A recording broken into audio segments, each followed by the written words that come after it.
Once, YouTube and real life coexisted.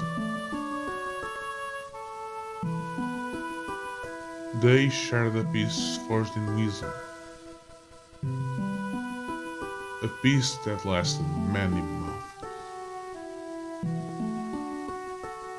All that was lost when real life disrupted this balance in a sudden onset. Real life saw YouTube in a savage war that shook the foundations of my world. This war was called the Scouring. Defeated and humbled, YouTube vanished from the ground. In time, real life rebuilt and spread its dominion across the land, onto the islands beyond.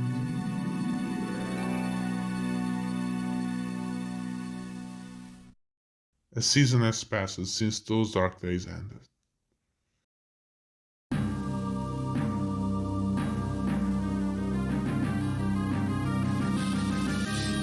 Ship for 9? This is so dumb. I'm sorry. If you click in this video, chances are that you've already seen dozens of Pokémon solo runs of mainline games. But Stadium content is not that common. As you may know, both Stadium 1 and 2 are available for Nintendo Switch. As a guy who had never played Stadium 1 before, I can say that I was pleasantly surprised. The game is really fun. Unfortunately, only rentals are available to Switch users. And rentals suck, so no solo runs with rentals.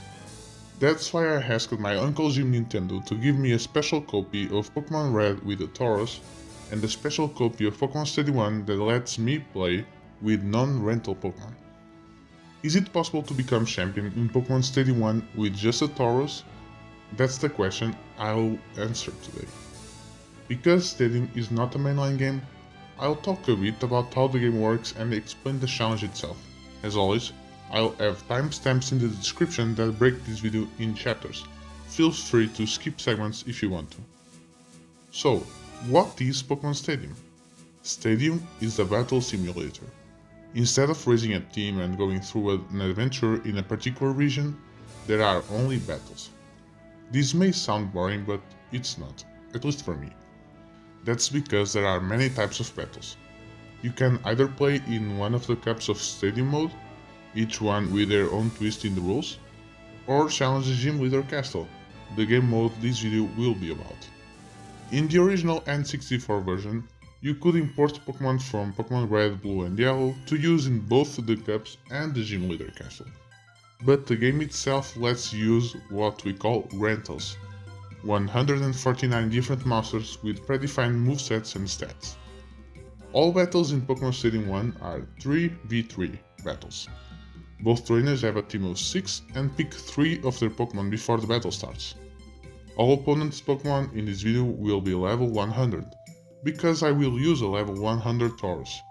Stadium 1 is a Gen 1 game, so most Gen 1 mechanics are a reality here. Most of them. Hyper Beaming Shambles. Let's talk about the Gym Leader Castle. Similar to the mainline games, to become a champion in Pokémon Stadium 1, I will have to defeat 8 gyms, including all gym leaders, the Elite Four, and the champion. Every gym consists of 3 trainers and a gym leader that must be beaten in succession. I cannot skip a single one, and if I lose, I restart the gym. The same is true for Elite Four plus champion battles. I need to defeat all 5 in a row. This is important.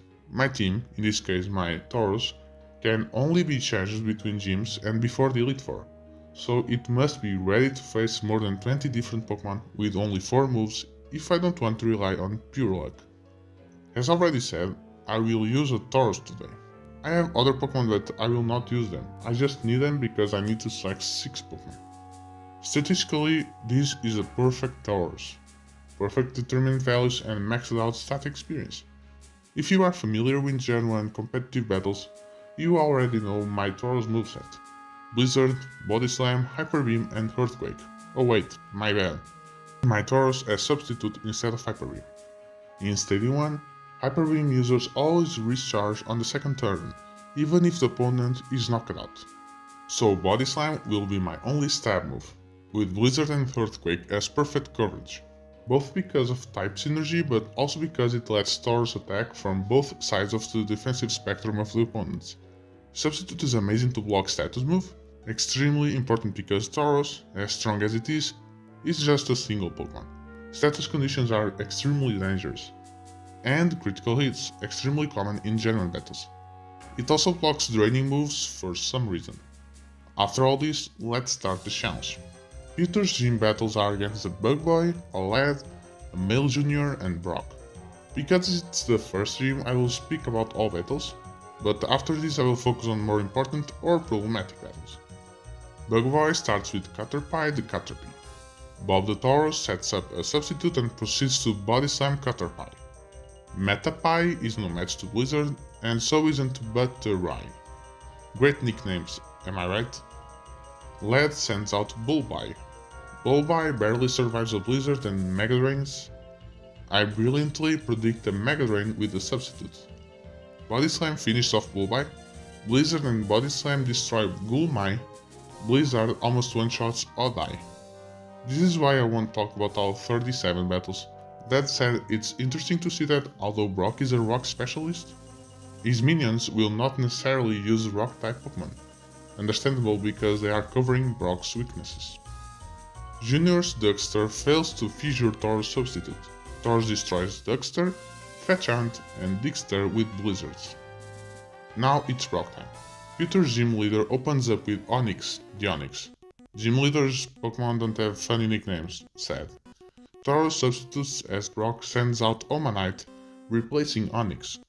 2 Earthquakes knock out Omanite, Onix is one-shotted by Blizzard, and Kabuto falls to 2 Earthquakes. 1 badge obtained, 7 more to go.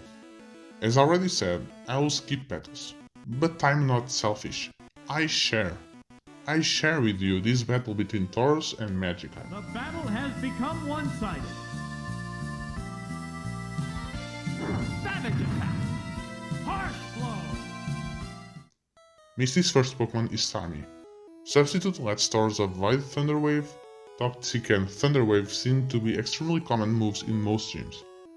2 Body Slams knock out Starmie, substitute still intact. Earthquake is a 3-hit KO, so Blastoise chips down Tauros with Seismic Toss. Starry breaks a sub with a critical hit Psychic, but Tauros retaliates with a critical hit Body Slam, ending the battle. Vermillion Gym starts with a battle against Sailor, a cool and obvious reference to SSN. He leads with Chopper, the Machop. This is indeed the first non-leader battle of slight difficulty. Chopper breaks a sub with Stab's super effective submission and survives a non-crit Body Slam. In short, Tauros lost almost 2/3 of its HP in the first Pokemon of the first trainer battle. A critical hit was necessary to survive Pokelore. Spellore is one-shotted by Blizzard. I will have to redo this if I lose any of the next 3 battles. Rocker's battle is an easy Earthquake sweep. Old Man is the same. LT Surge is not that hard, but I threw it. I tried to set up a substitute and that was not the right play at all. Raichu easily survives a crit and knocks Bob out. So we need to defeat that Sailor again. Shellar explodes on my substitute. Nice. Graveler breaks my second sub. Again, it's really hard to know if substitute is the correct play or not beforehand. And Pokelore survives a crit Body Slam. Tauros wins with 5 HP remaining, but I could have easily lost this match. Surge rematch. Magneton survives an Earthquake and immediately paralyzes Tauros. Then Tauros loses a turn to its touch condition. Damn it. Surge rematch. Magneton tanks an Earthquake, but RNG doesn't destroy me this time. Not until I start fishing for Thunder misses. Surge rematch? Electrode outspeeds and destroys itself. Raichu takes a ton of HP from Tauros. Magnemite faints and the battle is over. Celadon Gym battles are against a Lass, a Beauty, a cool female and Erika. But might as well be just Erika in there because the first 3 opponents are free. Erika starts the battle by sending out Tangela. Oh no. Paralysis and Bind. Just kidding. I misclicked and used Earthquake against Victory Bell. Oops. Second try. This time I predicted the Execute and used the Substitute before it's toxic. Vileplume breaks my sub but wastes time charging Solar Beam. Blizzard missed, never mind then. Gloom is Erika's final one, easily dispatched thanks to Substitute and Blizzard. Before trying Kogi's Gym, I felt like it would be easy. Not only because Earthquake destroys poison type Pokemon, but also because their status moves would be useless against Substitute. But crits don't care about your feelings. Tamer has a team of Pokemon with Slash, Razor Leaf and Crab Hammer, aka moves with increases chance to critically hit Tauros, aka will always crit because this is genuine. So Substitute is basically useless, the only option is to simply destroy the opponent before getting destroyed. But to be fair, I'm playing with a genuine Tauros, so it could be far worse. Koga's first Pokemon is Weezing. I tried to set up Substitute to block Toxic, but Weezing crits. Earthquake is a 2-shot, but not before getting poisoned. Venomoth is able to do some damage with Psybeam. A critical hit Earthquake finishes off Nidorino. I'm not sure if it was necessary to crit, but I won't complain. 5 badges, 3 more to go. Everyone knows that Psychic type is broken in Gen 1, so don't expect Saffron to be easy. Well, except his first battle against Cuball? What? Anyways, this guy has 0 Psychic type, so it should be okay. Rhyhorn is an easy one-shot.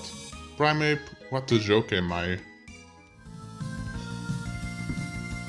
Awesome counter. Severe hit. Counter.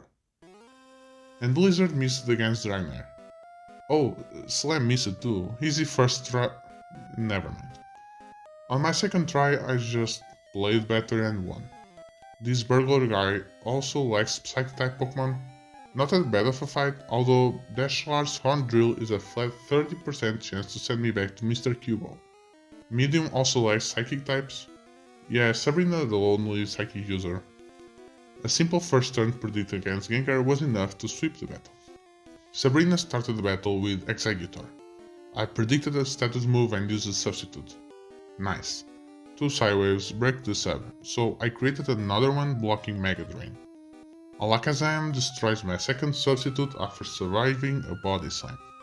I created a third Substitute. Third time was the choke.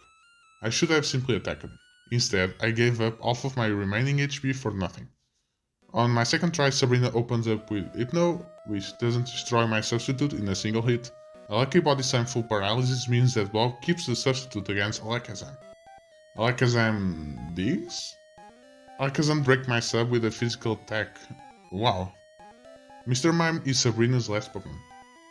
Okay, this was a pretty lucky battle for me, I have to admit. Another gym, another fighting type specialist. Jotoboy got wrecked. Psychic defeated me. Did you know that Slowbro and Starmie are good Pokemon? My strategy here is simple. If Slowbro shows up, I have to fish for freeze with Blizzard. Ah, by the way, this is the Fire Gym if it wasn't obvious. I think these non-leader teams were made to counter the weakness of each gym leader, but it's still really weird to talk about Blizzard and Water types while showing footage of an arena on fire. Oh well. On my 7th attempt, Rathenza connects twice with Hydro Pump, Hypnenza doesn't break my Substitute and gets paralyzed and fully paralyzed. So now it's Bob with Substitute against Broenza. Blizzard crits and, more importantly, freezes Broenza, winning me the battle.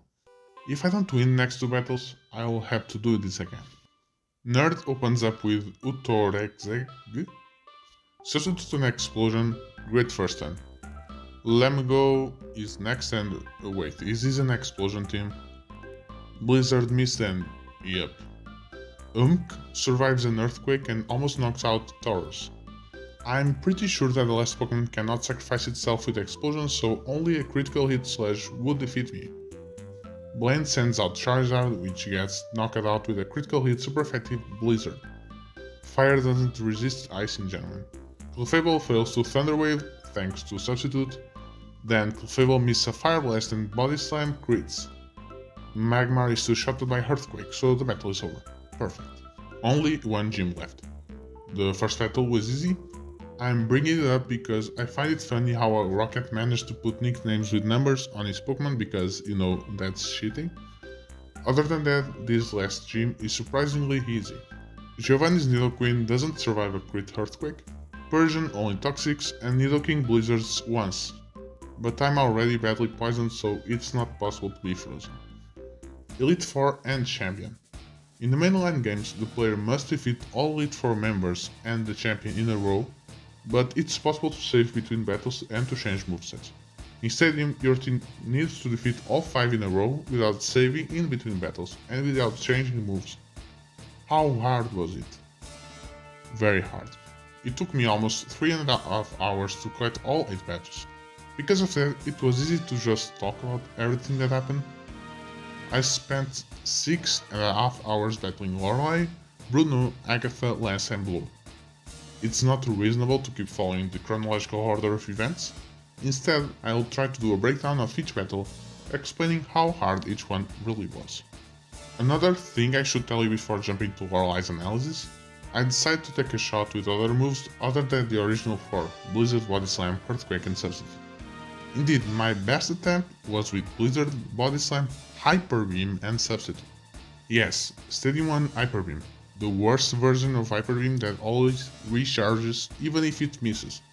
I will explain it in a bit, but if you see a bunch of Tauros in my box, or if I eventually use footage of Tauros using some random moves, Rest, Thunderbolt, Thunder, Horn Drill, keep in mind that it's probably another Bob fighting with the exact same stats but different moveset. Lorelei time. Future me editing this video just to make some cool transition or something. I fought Lorelei 51 times, won 19 times and lost 32 times. Lorelei's 6 Pokémon are Dewgong, Cloyster, Slowbro, Jinx, Lapras and Articuno. If I had to order them in terms of difficulty, I would say that Jinx and Articuno are pretty easy opponents to defeat, Dewgong and Cloyster are very tricky and both Lapras and Slowbro are able to 1v1 Tauros alone. These are the movesets of Lorelei's Pokémon. It's just a picture from Bulbapedia. Pay close attention to all of them because there is a mistake in one of them. Try to guess it, I'll tell you at the end of Lorelei's analysis. Jinx is super frail, not very strong and very predictable. It's two-shotted by Body Slam unless it wastes its turn with Reflect, loves to spam Lovely Kiss anytime Tauros is not protected by Substitute, and is unable to one-shot a Substitute at all.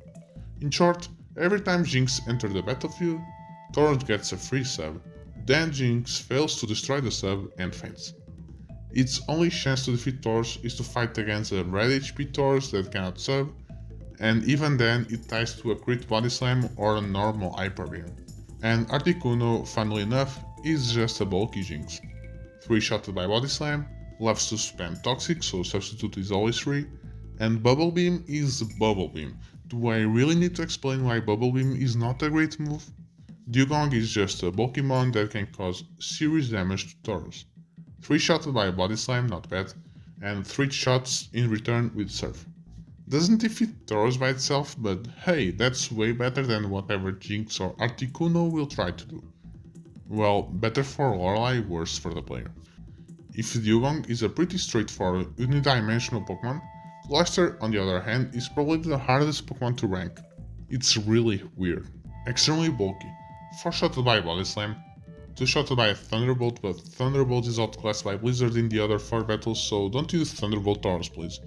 Sometimes Cloyster will just explode, so Substitute might be a good choice, but sometimes Cloyster doesn't explode and just spams Spike Cannon, so Substitute is not always the correct option.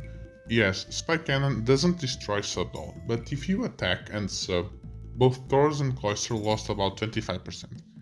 It's a RNG fiesta. Just spam Substitute and pray for explosion, I guess. Slowbro is 3-shotted by Body Slam and Thunderbolt. It's mandatory to always have a Substitute all because Slowbro loves to spam Thunder Wave, and if you get hit by it, it's an automatic reset.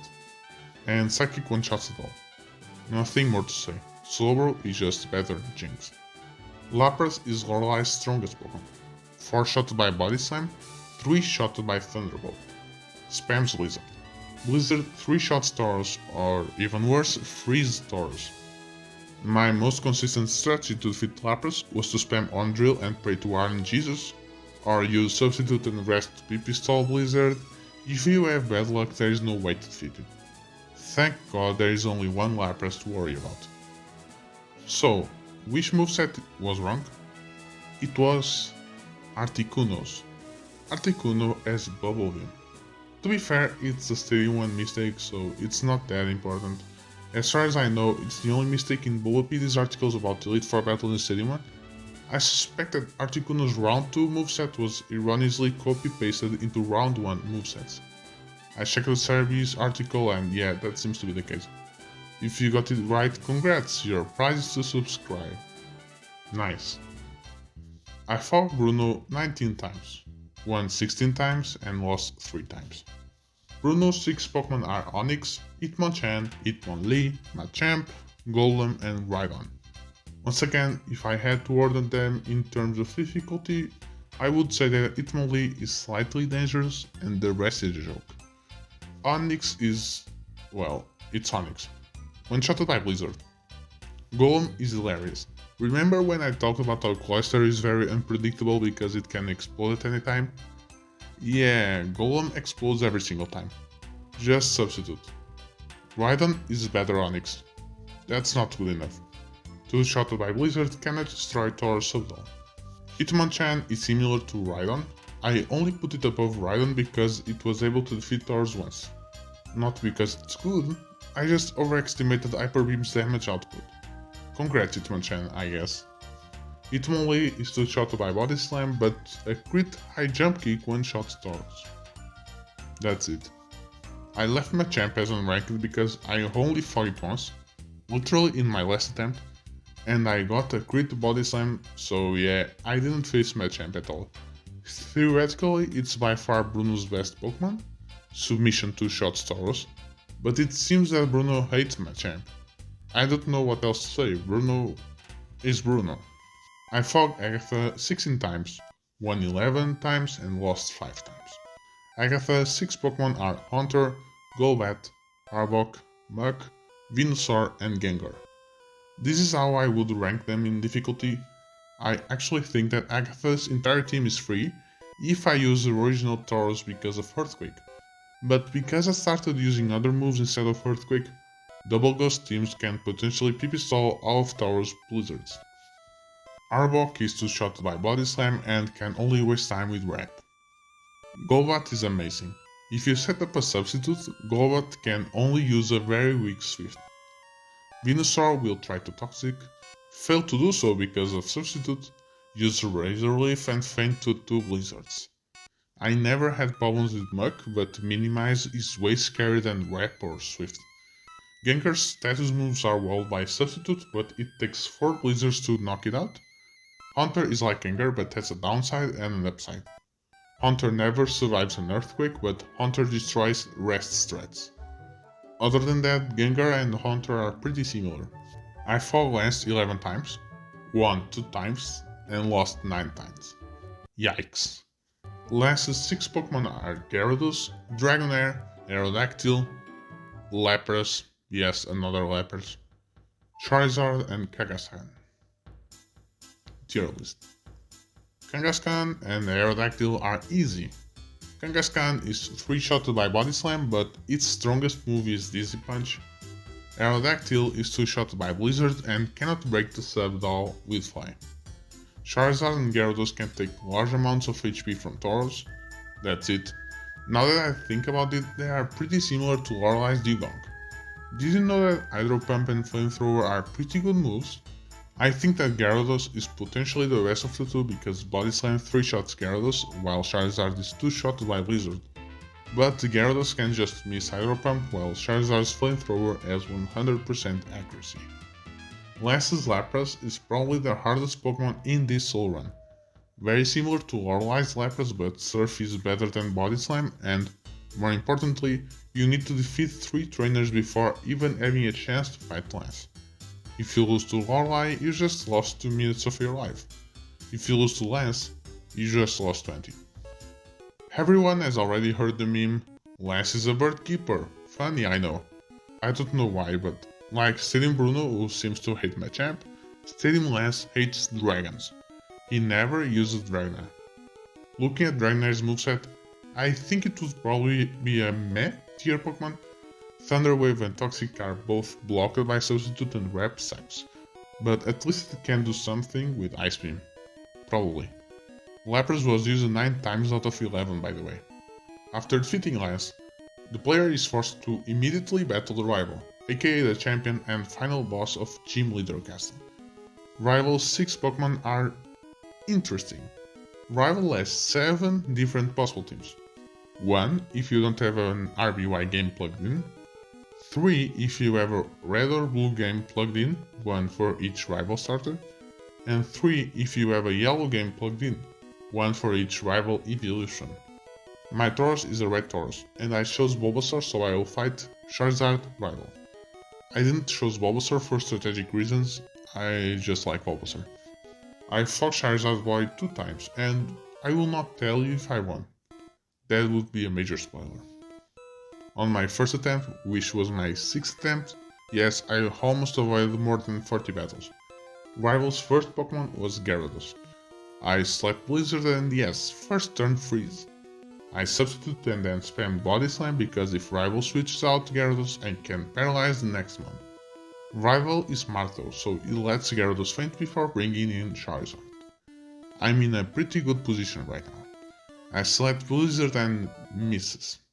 I lost my duel. No problem, Blizzard takes more than half of Charizard's HP and Flamethrower doesn't crit. And Blizzard misses again. At least Charizard doesn't knock out Bob. Alakazam survives the Body Slam and finishes off the battle. On my second attempt, Rival starts the battle with Dodrio. Does Dodrio outclass Gyarados in any circumstance? I guess it's better than Pidgeot. Rival switched in Exeggutor. I predict the status move and go for Substitute. My prediction was wrong. Then I think, wait, the opponent will probably bring Dodrio again. I can just Hyper Beam Exeggutor and survive a recharge turn. Reflect is awesome for me because in Gen 1 Reflect doesn't protect the rest of the team. In short, Dodrio wasted its turn. Charizard is Rival's last one. Body Slam is not quite a 2-shot and Flamethrower will knock out Tauros next turn, but you know what's my final play. Hyper Beam connects and the battle is over. Is it possible to hit Pokemon Stadium Round 1 Gym Leader Castle with only a Tauros? Yes, it is. This run was way more intense than I was expecting, especially after demolishing all gyms without major roadblocks. That's not the reason why I went absent from YouTube, as I explained in my intro, it's just life. Sorry about that and thanks for staying subscribed all this time. My next video will probably be a Gen 3 0 base stat total solo run if I manage to pull it off. And I don't mean if I lose I don't post, it's more if I cannot hack a Gen 3 ROM to be able to play that challenge I don't post. If I fail to do so, I have other ideas, both from old videos and also completely new, so this will not be my last video. Or more Stadium 1 content if this video is a success. As always, feel free to leave a like, a comment, a subscription, all those sweet things, and I think that's all for now folks. Thanks for watching.